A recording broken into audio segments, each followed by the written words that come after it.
Hello and welcome to this video by MENNEKES Elektrotechnik GmbH & Co. KG. In this video, we'll show you how to set up the Universal Authorization operating mode for the AMTRON Professional and AMEDIO Professional charging station. This requires the charging system to be installed. You will also need a laptop with administrator rights.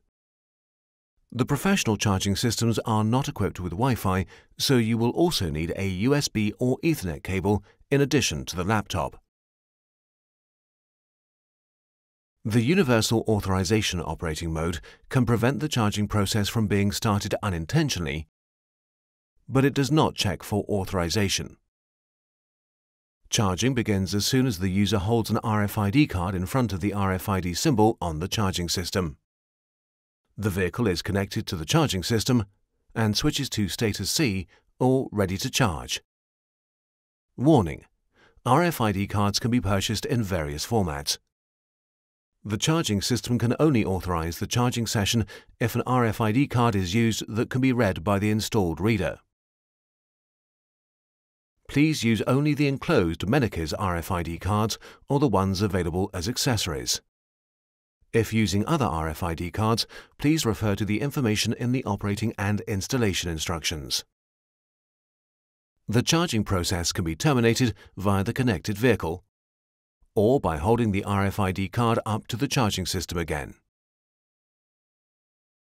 To configure this, connect your laptop to the charging system and open the web interface.